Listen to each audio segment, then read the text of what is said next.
It's really straightforward math. So for an agency, what you're going to do is look at how many people have I been hiring and how many of them worked out. And that's my percentage of people that work out. And we come back to this concept. If you look at it and go, that's terrible. Okay, long term, we want to improve that. We want to improve our retention. We want to improve all of this. Short term, right now, this is how many people I have to hire to find the ones that stick around. I'm going to hire that many people. What too many agencies do is they get so set on what I'm considering a long-term plan. How do I improve the reality in front of me, that they don't plan for what's in front of them and they miss their hiring goals month after month because it's a wish.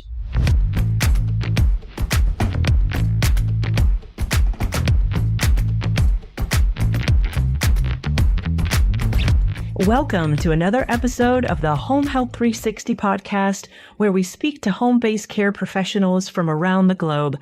I'm your host, Erin Valier, and today we are joined by Rachel Gartner, founder and CEO of CareWork and CareWork's sister brand, Higher Ed. Rachel founded CareWork in 2018 after working as a home care recruiter. I'm sure she saw all the problems she needed to solve. And now she is an Army wife, a mom of two, and currently lives in Statesboro. Thank you so much for joining today, Rachel. Thank you so much for having me, Erin. I'm excited to be here. Yeah, this is going to be a really important conversation because the demand for home care continues to increase year over year. I think I read Home Healthcare News predicts that by 2040, we're going to need something like 1 million care workers. And we're already at a huge deficit going into 2025. So I think nailing down the recruitment process, which is what we're talking about today, is going to be monumental for agencies as we enter into the new year. Absolutely. I tell people it's the make or break skill of if you're going to have a successful home care agency or not, is how well can you recruit? But people have to actually take it seriously as a skill, not just hire a recruiter and kind of say, good luck, try and do good. Well, let's talk about all that. I'd like to start with learning a bit more about CareWork.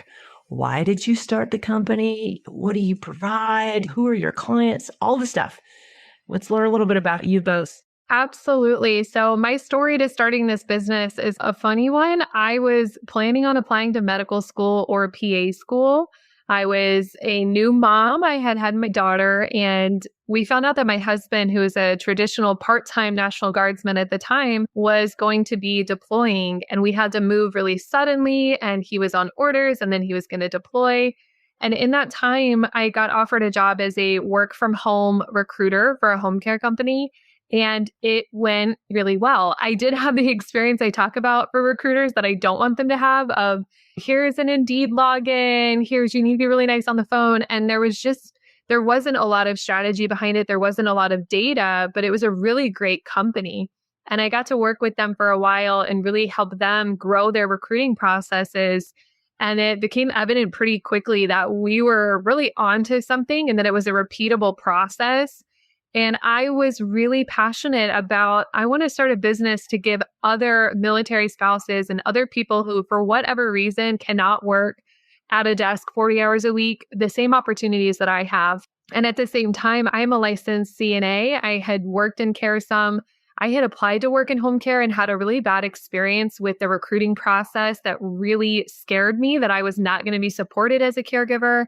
And I'm really passionate about working with home care agencies to improve their recruiting processes, to make sure that every caregiver that applies to work with them has a great experience every time, so that we can expand access to care in the communities that need us. People need home care. And for us to fill that need, we have to take recruiting really seriously and be very good at it. So we started back in 2018 officially, and now we work all over the country. I have a team of over 70 employees who work with us here at CareWork, and we do all of the recruiting until a qualified caregiver walks in the door. So we help agencies post their job ads. We call, text, screen, schedule, do all the day-to-day legwork of recruiting. We advise them on their recruiting strategy, track all their data. And our goal is to help agencies grow. So I tell people CareWork is a point of growth solution. When an agency is meeting that bottleneck where they can't provide every applicant with a great experience, That happens for a brand new agency when it's just an owner doing it themselves. It happens again when a full-time recruiter can't do it all themselves. It happens again with multi-location agencies or really fast-growing agencies. We can come in and provide a really scalable recruiting team and make sure that this make or break skill is being done well and being done well consistently. So that is what we do at CareWork, and we love it. We love it. I can tell you're super passionate about it. And I love a good inception story. You saw the problems with the process, you figured out how to repeat it, and now you're helping to solve a problem. There's almost 500,000 people on wait lists for home care. We need to get some more care workers in the door for sure. Now, you mentioned to me before the podcast, you have a new sister brand. Is this a good time to talk about that? It's higher ed, correct? Yes, we're so excited about higher ed. I've worked so much over the past several years. We've put a ton of time and effort into training for the recruiters at CareWork on strategy, best practices, day-to-day workflow, logistics, job ads, what to say on the phone, how to say it. We've put so much time into it. And as we've grown and I've really gotten more involved in the industry, traveling and speaking, I've been asked time and time again, could you just come to my office and teach my recruiters? And I wish that I could, because I believe in elevating this industry and elevating the way that we do recruiting. Higher ed is the answer to that, to say, yeah, we have helped home care agencies all across the country hire over 25,000 caregivers that we have personally spoken to, every single one of those 25,000. So how do we take everything we've learned and make it accessible for home care recruiting teams if they're not working with CareWork, but they want to know how we're doing what we're doing? LearnHigherEd.com. That's where you can find more information. But we're so excited. We're doing an accelerator program right now that's really small group, really deep work together. And in the beginning of next year, we're going to be launching all kinds of new programs to roll that out. So we are really excited. Oh, that's amazing. We'll have to make sure that in the show notes, we have a link to higher ed. If you're sharing your secret sauce, that's amazing. Now, let's get into the hiring process. I know you're a big proponent of a caregiver-first process. Can you share what that really entails and what does it look like in practice? Absolutely. And I will try to not get too much on my soapbox here, but I'm so glad you asked this first, because I get a ton of really specific logistical questions from agencies that time and time again, I come back to. If you really embrace and understand the caregiver first mindset, the logistical problems will work themselves out. So when we talk about a caregiver first hiring mindset, it's all the logistics of the process flow out of a mindset that says we're going to put the caregiver's needs first at every point in the process. And we're going to do that without judgment, which is the harder part sometimes for people. And this ranges all through your hiring process. So in job ads, we're making sure that we're putting the information the caregiver needs, that any information we're giving about the agency, we're doing with the caregiver's perspective in mind, not with our own perspective in mind. And then all the logistics of the process, we want to assume that every caregiver that we are speaking to is the best, highest quality hire that we dream of, that's going to be reliable, that's going to provide incredible care. And we're going to take that mindset to every person that we speak with and to the way we build our process. And we're going to do it without judging. So examples of not caregiver first that I come across all the time are things like, if they can't even get their paperwork done before they come to orientation, I don't want to meet with them. Or, yeah, they'll just go down the street for $1 more an hour. We want to take that and walk it back and say, this person that you were trying to hire can get a job anywhere, anytime. And it's not their responsibility to staff your business. That's your job. If you want them to work for you, you need to make it the best place to work. And we need to get out of this mindset that there's something wrong if a potential hire goes, no, I don't want to work here because this other place pays $1 more an hour, which I've heard all the time. And I want to come back and go, no, let's put that caregiver first mindset on without judgment and think, if I was in dire financial straits, if I was desperate to find a job, and we have no idea where they're coming from. They could be coming from a really toxic workplace. They could be coming from someone who told them they were going to get plenty of hours and they didn't. We're not going to judge. But if I'm at a point where I'm struggling to put gas in the car or to pay the bills to keep the lights on, $1 more an hour makes a really big difference. So this caregiver first mindset comes back to this idea that it's not their job to staff my business. That's my job. And throughout the entire process, without judging or putting down caregivers, I'm going to put their needs first. If somebody's going to risk wasting their time, okay, the paperwork, the process, a lot of times, I don't want to meet with somebody if they don't have their paperwork done. It's a waste of my time. You've protected yourself from wasting your time by asking the caregiver, fill out all this paperwork for a job you don't even know if you're going to get yet, for a place you don't even know if you want to work. So we're transferring all that risk to the caregiver. And caregiver first, if you get that mindset that we're going to treat every single person that I interact with like they're the best person, like I trust them, like I respect them, not just saying it, but actually doing it, everything else in your hiring process will align better if you come back to that every single time. What's the best way at this step I can put this person first, not myself? That's a great perspective because you hit on a really important point. They don't make a lot of money. Like the median annual earning for a care worker is like 22 grand-ish. A lot of them need federal assistance, public assistance of some sort. A lot of them don't even have health coverage and they live below poverty level. So we do need to take a really empathetic and caring stance for them. I think the challenging part is on the provider side, we're also being crunched for reimbursement rates. So can you speak a little bit more about how to balance that, like that caregiver first, but also keeping in mind that I might not be able to offer healthcare insurance or whatever? How does that translate into the process for you guys? Absolutely. I know that's a really hard, you're stuck between a rock and a hard place for so many people and so many providers. I completely understand that. I think, first of all, being honest with yourself about what you can do, because some of the businesses that I have seen grow the largest and provide incredible care in their communities are charging the most if they're on the private pay side. And if they're not, they are so intentional about their costs in other areas of the business to say, my first priority is how I'm going to pay the people providing the care. Everything else comes second to that. And that takes ongoing vigilance to watch other areas of the business. But when there are things that you want to be able to offer and can't, or you want to raise pay and you can't, a lot of it comes down to communication. So when we think about the business wanting to be competitive to attract these potential hires, if you can't compete on benefits with, say, Amazon or Target or fast food, compete on the environment, compete on the way that you treat them, compete on the difference they can make in people's lives. And don't just say the words, truly live that out. So communicate early in the hiring process, be transparent. This is the pay that we offer. This is what we can offer benefits wise.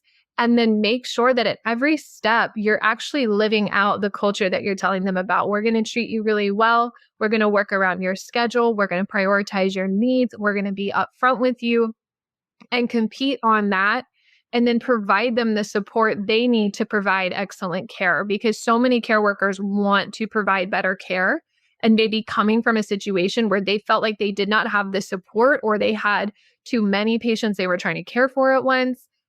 Give them the communication of, yes, this is where we're limited pay. Here's how we're going to support you in truly making a difference in somebody's life. Here's the training that we offer.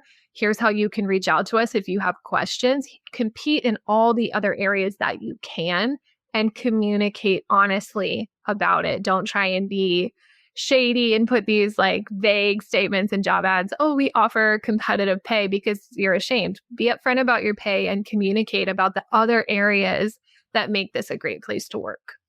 Yeah, that's a great point. It's not always about the dollars, although they do matter.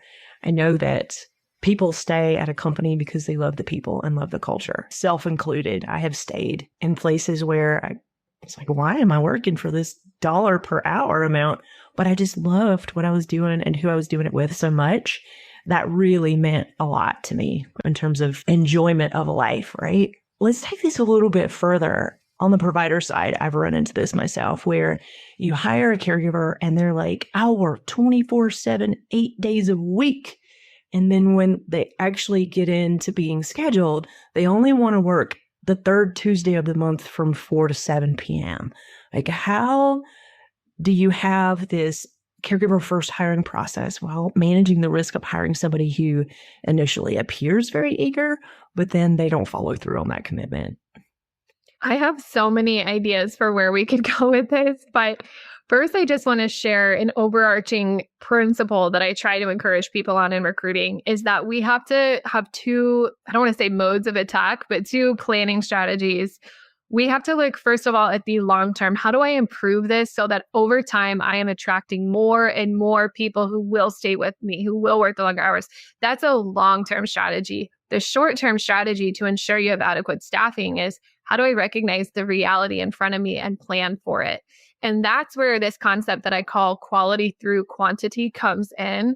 If we look at it and go, out of all these people I hire, it's a fairly small percentage of people that stick with me for the long term, that truly have the availability, that truly do this. The hope that we all have is we're going to build this magical hiring process where we don't get anybody through the door who doesn't work out. The reality is there are going to be a lot of those people, and it's frankly very hard to predict. We have all interviewed somebody that was phenomenal and then didn't work out.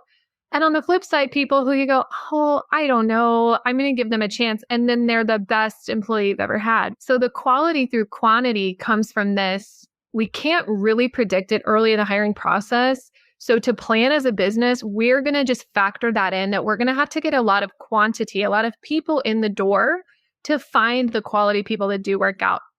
We're going to factor into our planning that a certain percentage of these people are not going to have the availability.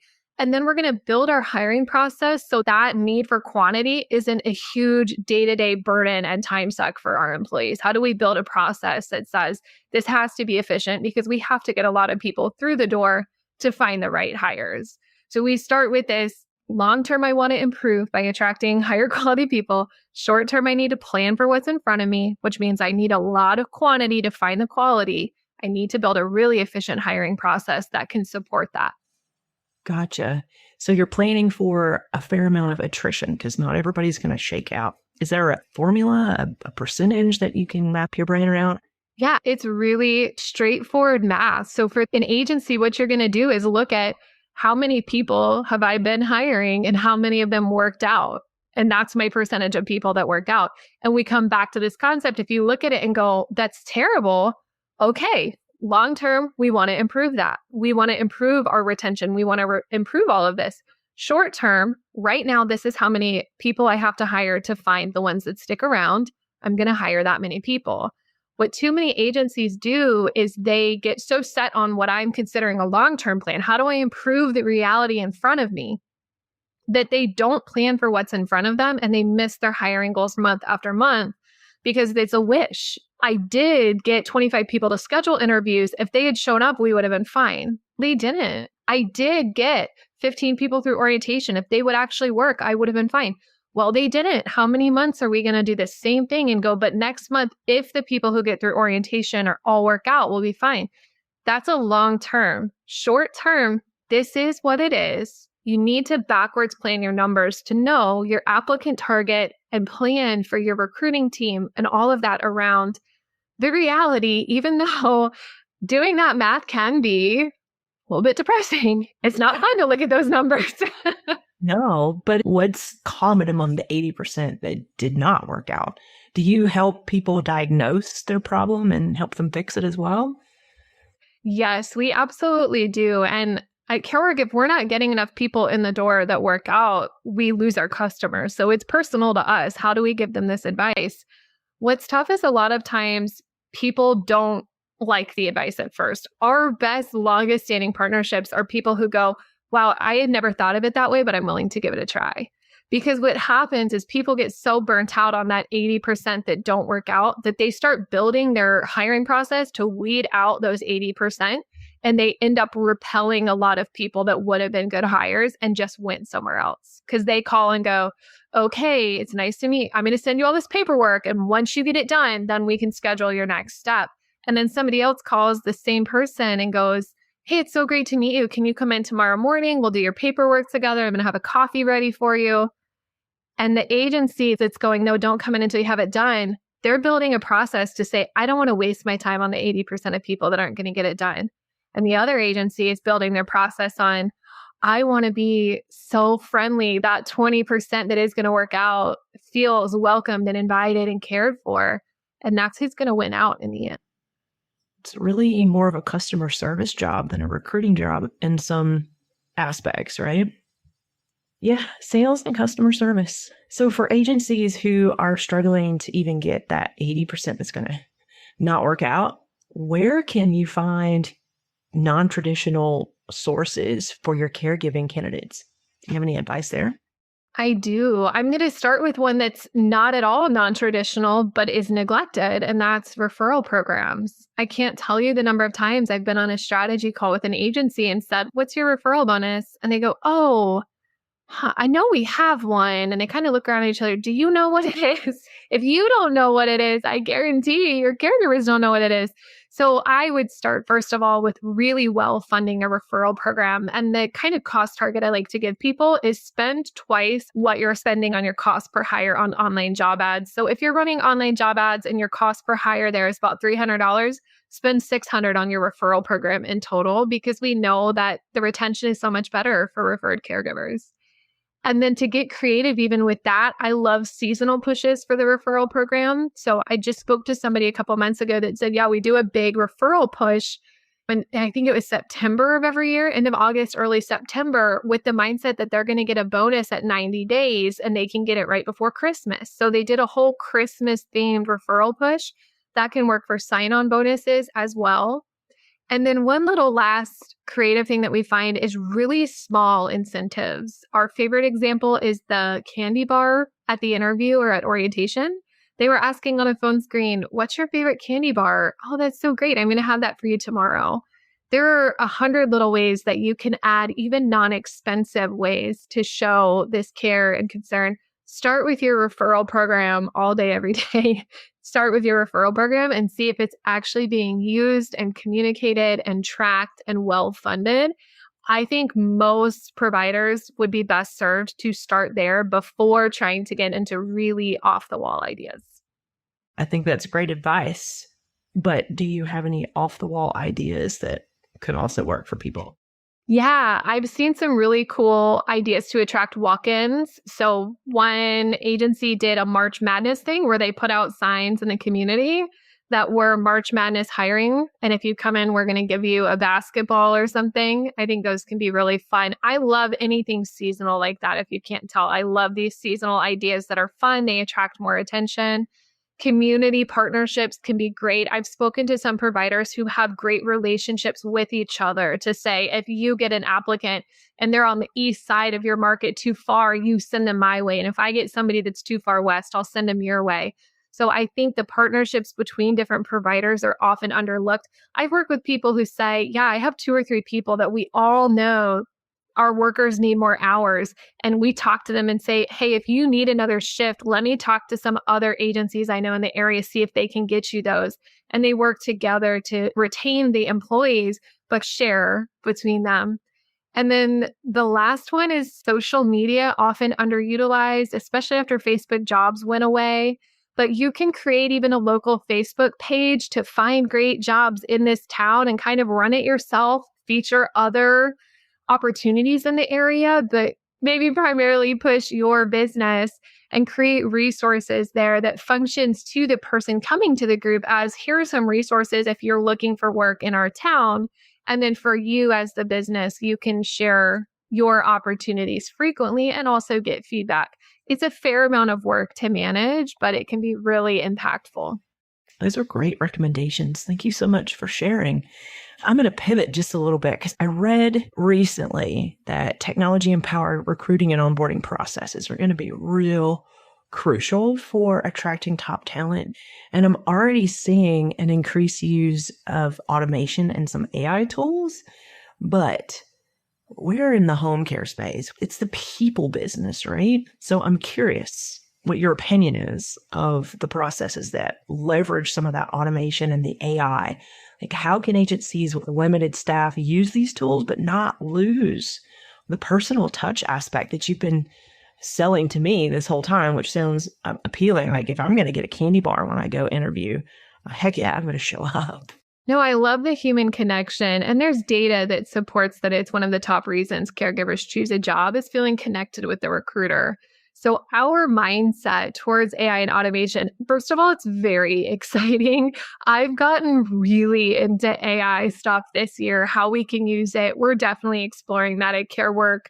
And we've started just with internal tools to support our team with chatbots that read all of our training so they can ask a question and things like that. But I think in the recruiting space and in home care, we do want to keep the human element to it. And that's a differentiator for care work is, hey, we're going to do it all for you, but it's real humans that are going to do it. We do use automation and AI to support the human interaction. So I think for providers, that would be my challenge. Make sure you're not signing up for something like this with the idea that you're not going to have to touch it because first of all, it's not true. Any of these tools need to have a human being checking on them, engaging in it. They need somebody to pick up the phone and say, hey, I saw that you started to schedule and you didn't complete it. Our heart behind it is how do we use automation and AI to increase human connection, not replace it? But I think it would be foolish to put our heads in the sand and say, oh, we'll just have a human do it. We are big believers in technology. So we start with tools that track the daily workflow for our recruiters that make it really easy for them to see this is who needs to be called today. This is what needs to be done. We automate outgoing messages. These outgoing messages, hey, it's Rachel. I haven't heard from you in a while, but we still have work available. I'd love to speak with you. We automate those outgoing messages, but the way we have it set up is when they reply, it's a real human that they're going to talk to. So there's a whole spectrum of ways to implement it, but make sure whenever you're using a tool like this, you have somebody in your business whose primary job is to monitor it and take care of it because they don't take care of themselves. These tech tools need somebody to log in, make adjustments, reach out for support from the software company from time to time. Make sure that you have a human available, that if your applicant wants to speak to a human, they always can, so that's made available to them. And really use these tools to automate all the things that aren't actually human connection. Because sending a text to every single applicant every 3 months is not human connection. So automate the outgoing parts of it. And then automate and use AI to make us better at our jobs. And I'm talking about things like quality assurance, online lead magnets. There's 100 ways agencies and providers could do that. I love that advice. Just the task stuff, the brainless task stuff that is very cold and impersonal. Automate that and use the tool to get the other person in front of you so that you can have that connection. I think that's great advice. And I just have one more question for you as we are getting close to time because you've given so much good advice today. I want to know what the single most important thing agencies can start doing today to improve their hiring process. I'm so glad you asked that. This is something that I talk about all the time, and it's track the metrics of your hiring process. If anybody listening has heard me speak, they've heard me talk about this. I will never get in front of people and not say, start tracking your metrics. The metrics that we like to look at just as a baseline for your funnel of recruiting, how many applicants are you getting? How many book a time to come in, either for interview or orientation? How many of those show up? How many complete the hiring process? And what are we spending to attract these applicants? A lot of times agencies wait to find this information until they have a problem, and then they're going back and trying to pull reports and find it. And the problem is it's not going to be as accurate. So what we really recommend to people is start some kind of a spreadsheet, start a simple tracker. And I know there are people out there that are tracking, like, we called 7 times and we texted 100 people today. It's really easy to get caught up in that stuff. Fundamentally, where are your applicants coming from? How many are making it through the process? And then what that does is it illuminates where to focus, because in recruiting, and we've covered a lot of this today, but there's so many more things you could do to improve hiring, different tools that you can try, including those AI and automation tools, different companies you can try, different strategies, different pay rates. And what happens is providers go out and they hear this great advice and they go, I'm going to try that. I'm going to invest my time and money in that. But it may address a part of the hiring funnel where this particular business is already performing above the national average and doing really well. And they're unlikely to see that move the needle very much. And they'll talk to somebody and go, oh, it worked really well for that person, but it didn't work that well for me. And it's because it addresses an area that they're not struggling. If you have your funnel metrics that I'm talking about, it's much easier to zero in and go, oh, our percentage of people who book an interview is too low. We need to look at tools that get the applicants to engage in that first step of the process. That's where we need to focus.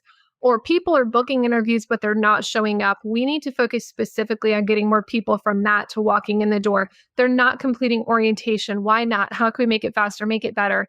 And it helps providers who have so many things they're trying to do and fires they're trying to put out and amazing things they're trying to do. Tracking these metrics gives them a baseline to know when to pay more attention and where to put their time and resources, because we can't put them everywhere.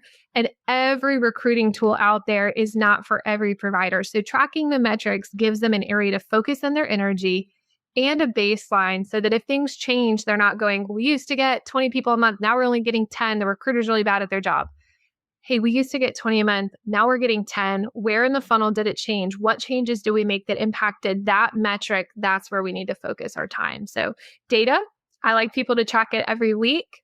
And then once you have that, you can do so much with that information. So everybody, you've heard it from Rachel. If it's not measured, it's not managed. Yep.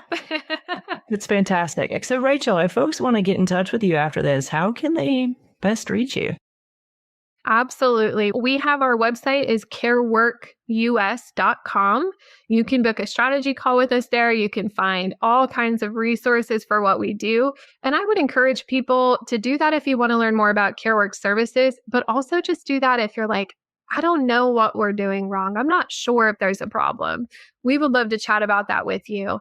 And then learn hireed.com, and that's hire, HIRE, ed.com. That's where they can find information about our recruiter training. So if you have a great recruiter that you love and you feel like maybe I have just thrown them to the wolves, a little sink or swim, a little, hey, here's our login, go try and do it. We would love to help them with some professional development to really become excellent recruiters and help our industry grow and meet the need for care. Wonderful. Again, thank you so much for your time, Rachel. This has been such a wonderful conversation. Thank you so much, Erin. Home Help 360 is presented by AlayaCare and hosted by Erin Villier. First, we want to thank our amazing guests and listeners. Second, new episodes air every month, so be sure to subscribe today so you don't miss an episode. And last but not least, if you like this episode and want to learn more about all things home-based care, you can explore all of our episodes at alayacare.com/homehelp360 or visit us on your favorite podcast platform.